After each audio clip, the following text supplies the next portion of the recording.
Okay, so if D is 0 or D isn't there, then further we have to see whether B is even or not. If B is even, then just leave it as it is. And if B is odd, then increase it by 1. So, well, I don't know the actual reason why they have done it like this. And if D is equal to some non-zero number, then we are just going to increase it. This is meaningful. Then it is little bit tending toward B, means it is more than the actual, then it is meaningful ultimately. But here I don't know the actual reason, so I'm just leaving it as it is. So this is how we are going to round off. Now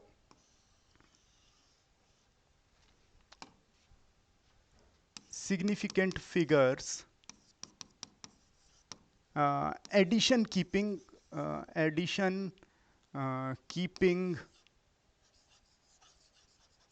significant figure in mind, in consideration actually.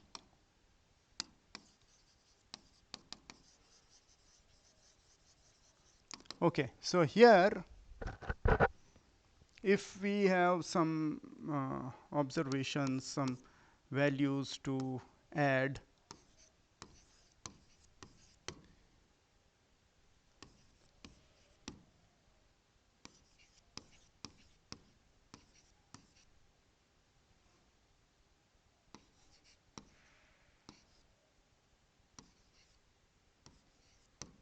okay, let us suppose these are some of the numbers we have to add. So step 1, find the least number of decimal place. So here in this observation there are least number of decimal place. It depends upon least number of decimal place. So it has least number of decimal place. So it is up to 100th position. So all others, we are going to drop all others by suitable rounding off. So I'm rounding it off. So if I round it off, then there will be no effect on this. I'm not writing 0, 0, 0. It is understood. And here, that rule, uh, this value is odd, so we are going to increase it by 1. Uh,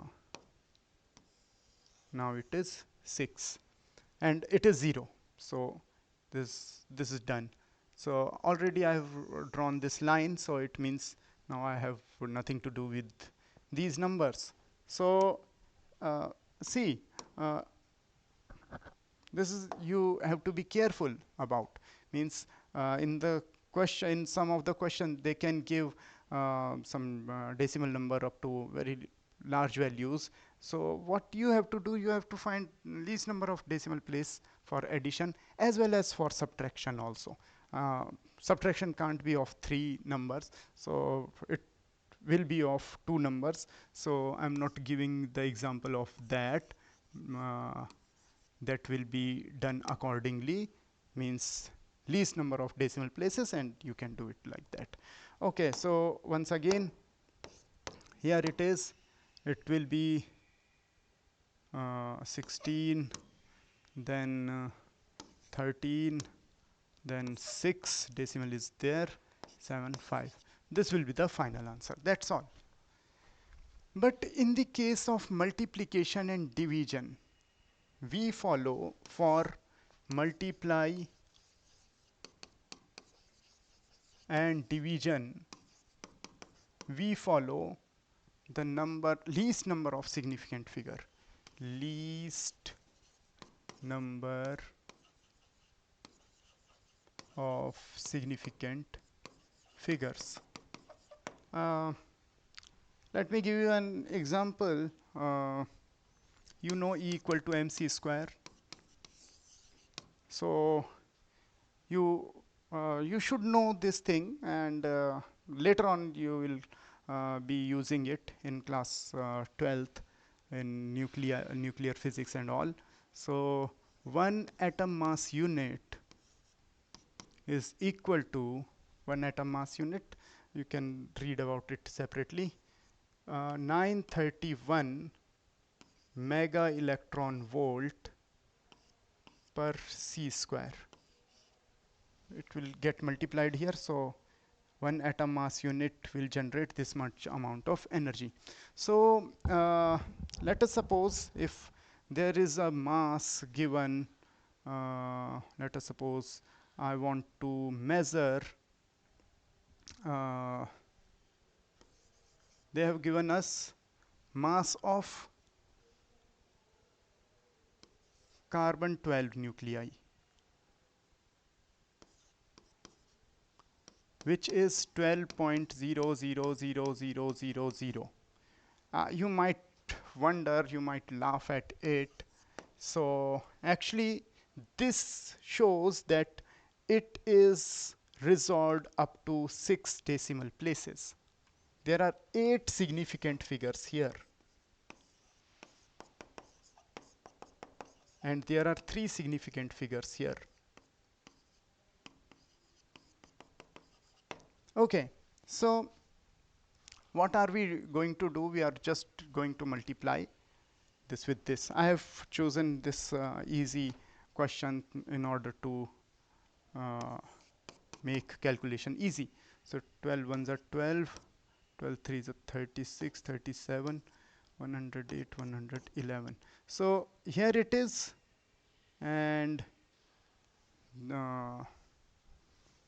rest are these decimal places, 6 decimal places. But remember one thing, this is not actually answer will be in mega electron volt. Okay, now just see one thing. We should report the answer with least number of significant figure. There are 3 significant figure. Least number of significant figure is 3. So 1, 2, 3.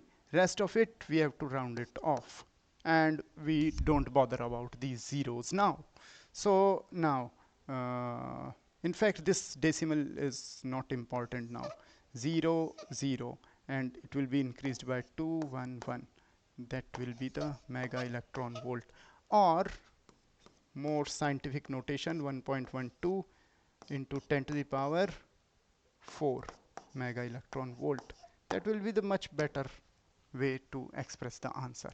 This is how we are going to do these calculations, and this is how we are going to study this error analysis. Now coming back to that part from where I have started, because at that time I have not given you an example of it. It is just because at that time I didn't tell you about the error analysis and rounding off type of things. So uh, here let us suppose we have given some observation. Let us suppose 3 observation.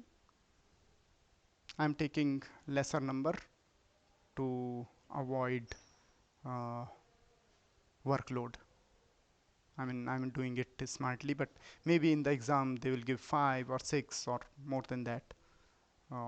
What can we do about it? So let us suppose we have measured mass of something, a very light object. So it is, there are 3 readings of it, and they are 2.3 milligram, let us suppose, comma 2.2 milligram, comma 2.2 milligram. Okay, now some people will say that this is the most appropriate answer. Yes, of course, but what we are going to do, first step, we are going to find true value. So these are masses, so I am writing m. So mod of m will be 2.3 plus 2.2 plus 2.2 divided by 3, so it will be 6.7 divided by 3. So it will give 2.23, and if we round it off it will give 2.2, which is obvious result, but yes, it means rounding off worth it. So I mean, it is quite helpful, it is meaningful, I mean. So now we will find absolute error. I'm doing it here. So first error will be this minus this will be 0.1, so it is 0.1, and for others it is 0. Oh, I think I have taken a wrong example. So let me make it little bit complicated. So I'm taking it 2.0. Now maybe we'll get a tougher value now. So it is going to be 6.5, and then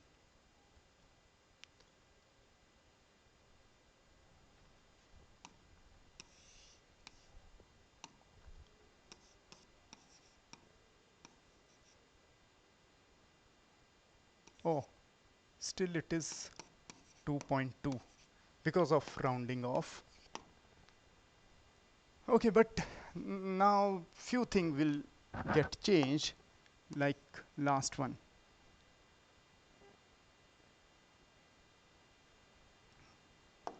It will be 0.2, and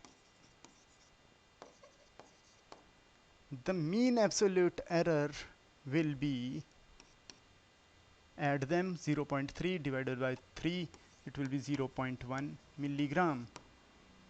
Okay, then if they ask for final measurement with error limit, then it will be 2.3 plus minus 0.1 milligram. In fact, one thing I want to tell you, in fact, if they haven't given the value for least count, and if they ask give result with they give single one reading, and they give they can ask that find value with error limit, then we can imagine that okay, at least the least count would be 0.1, then that will be taken care of like this. But sorry, this is not 2, this is not 2.3, it is 2.2. Final result is 2.2. Okay, and now in terms of relative error, it will be 0.1 divided by 2.2, so 1 by 22 it is. You can find it into decimal places or check the options what are given there. And percentage error, 1 by 22 multiplied by 100, so that will be 4.5%, I guess. So this is how we are going to solve such type of problems. So problems would be little bit complicated one also, and some of them would be related to some experimental work. So later on I will make another video dedicated to some of the experiments from our syllabus. That's all.